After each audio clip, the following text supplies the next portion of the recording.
नमस्कार दोस्तों, स्वागत है आपका हमारे चैनल 24 आवर्स में।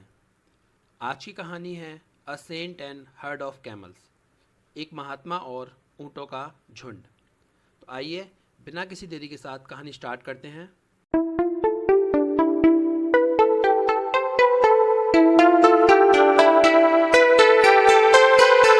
ये कहानी है श्याम की। श्याम का पढ़ाई में बिल्कुल भी मन नहीं लगता था, लेकिन जैसे तैसे करके श्याम ने अपनी ग्रेजुएशन कंप्लीट कर ली और ग्रेजुएशन कंप्लीट करने के बाद उसका स्ट्रगल स्टार्ट हुआ जॉब के लिए।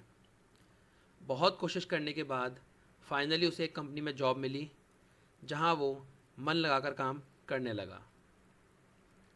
जॉब लगने के कुछ टाइम बाद ही श्याम की शादी हो गई और वो अपनी हैप्पी मैरिड लाइफ जीने लगा। शादी के 2 साल बाद श्याम परेशान रहने लगा। तो ऐसा ही एक दिन जब वो नदी के किनारे बैठकर अपनी परेशानियों के बारे में सोच रहा था, उनके सॉल्यूशन ढूंढ रहा था, तभी उसे पीछे से ढोल नगाड़ों की आवाज़ सुनाई दी। उसने दूर से देखा तो उसने देखा कि बहुत सारे लोगों का झुंड बहुत सारे ऊँटों के साथ कहीं जा रहा था। वो उनके पास गया और पूछा कि भाई, तुम सब लोग कहाँ जा रहे हो? तो उन्होंने कहा कि ये एक महात्मा है जिनके पास हर चीज़ का सॉल्यूशन है। तब श्याम ने दोहराया, क्या इन महात्मा के पास सारे सवालों का जवाब है? क्या हर चीज़ का सॉल्यूशन है? तो उस बंदे ने रिप्लाई किया, हाँ, इनके पास हर चीज़ का सॉल्यूशन है, हर सवाल का जवाब है। मरता क्या ना करता, श्याम भी अपनी प्रॉब्लम्स का सॉल्यूशन ढूंढने के लिए उस ग्रुप में शामिल हो गया। जैसे जैसे वो ग्रुप आगे बढ़ा तो थोड़ी दूर जाकर उन्होंने वहीं रुकने का निश्चय किया और अपने टेंट लगा लिए। जैसे जैसे शाम होती गई, उन्होंने ऊँटों को वहाँ बांध दिया और आराम करने लगे। शाम में महात्मा ने अपनी सभा बुलाई, जिसमें सभी लोग अपनी प्रॉब्लम्स का सॉल्यूशन जानने के लिए पहुँचे। श्याम भी अपनी प्रॉब्लम्स का सॉल्यूशन जानने पहुँचा और महात्मा के सामने जाकर रोने लगा और बोलने लगा, महात्मा, मैं बहुत परेशान हूँ। समस्याओं ने मुझे चारों तरफ से घेर रखा है। मैं एक समस्या सॉल्व करने की कोशिश करता हूँ तो दूसरी समस्या आ जाती है, दूसरी सॉल्व करने की कोशिश करता हूँ तो तीसरी आ जाती है, तीसरी सॉल्व करने की कोशिश करता हूँ तो चौथी समस्या आ जाती है। कुल मिलाकर मैं सब तरफ से समस्याओं से घिरा हुआ हूँ और बहुत परेशान हूँ। महात्मा ने बोला, शांत हो जाओ, तुम्हारी प्रॉब्लम का सॉल्यूशन है मेरे पास, लेकिन तुम्हें उसके लिए एक काम करना होगा। श्याम ने बोला, बताइए महाराज, क्या करना होगा? महाराज ने कहा, तुमने देखा होगा हमारे ग्रुप में बहुत सारे ऊँट हैं, लेकिन उन ऊँटों की जो देखभाल करता है उसकी तबीयत आज ख़राब है, तो तुम्हें आज रात के लिए उन ऊँटों का ध्यान रखना होगा। श्याम ने कहा, ठीक है महाराज। तभी महाराज ने कहा, लेकिन इसकी एक कंडीशन है।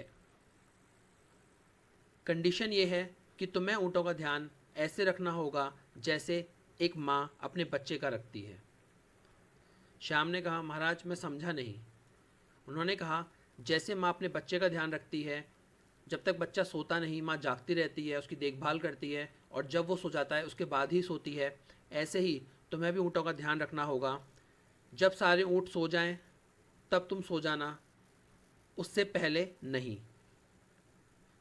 श्याम इस बात से एग्री हो गया और जाके आराम करने लगा।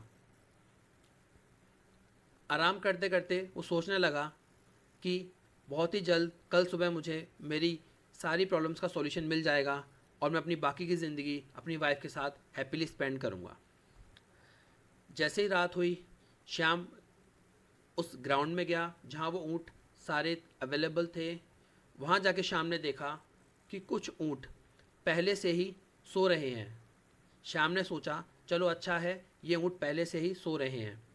श्याम ने दूसरी तरफ नज़र घुमाई तो देखा कुछ ऊँट बैठकर जमाई ले रहे हैं। श्याम ने सोचा, चलो अच्छा है, ये भी जमाई ले रहे हैं, ये भी ऊँट जल्दी ही सो जाएंगे। श्याम ने और नज़र घुमाई तो देखा कुछ ऊँट बहुत एक्टिव दिख रहे हैं, इधर उधर घूम रहे हैं। श्याम ने सोचा कि चलो पहले इन ऊँटों को सुलाने की कोशिश करता हूँ।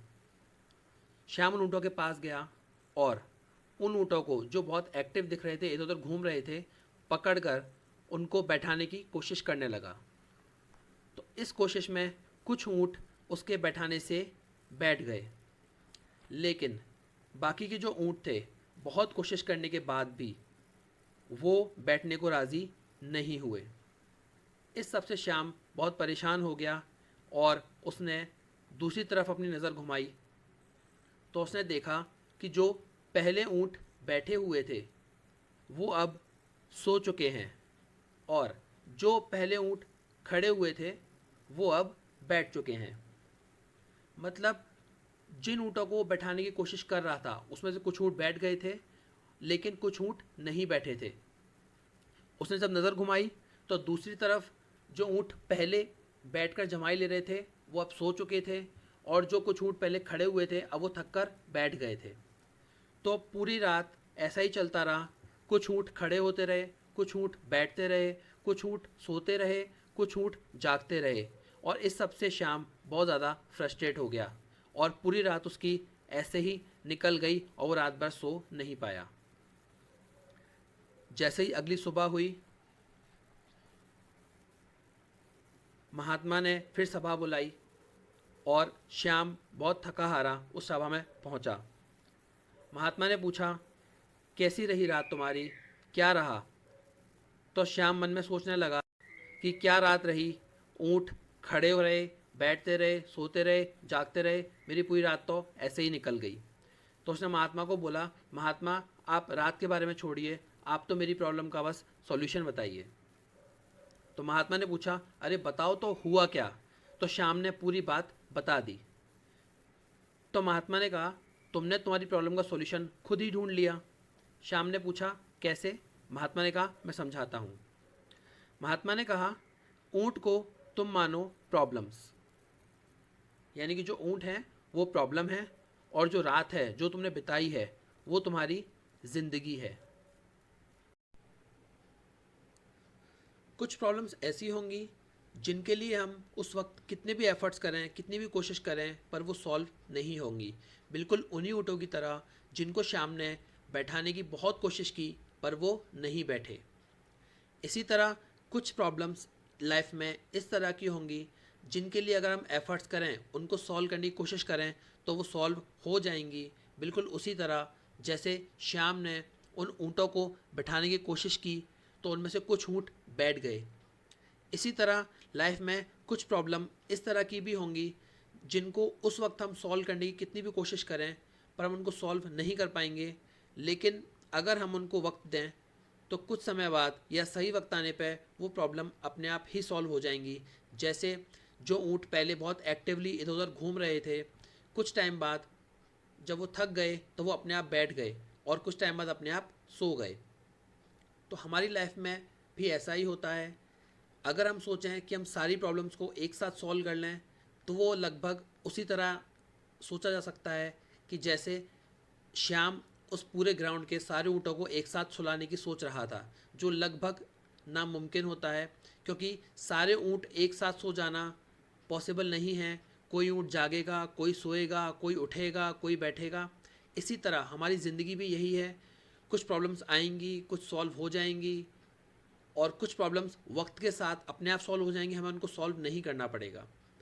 तो बेटर ये है कि हम लाइफ में देखें कि कौन सी प्रॉब्लम्स हैं जिनके लिए हम कुछ कर सकते हैं, जिनके लिए कुछ किया जा सकता है, उनके लिए एफर्ट्स करें और जिन प्रॉब्लम्स के लिए कुछ नहीं किया जा सकता उन्हें वक्त के सहारे छोड़ना ही मुनासिब रहता है।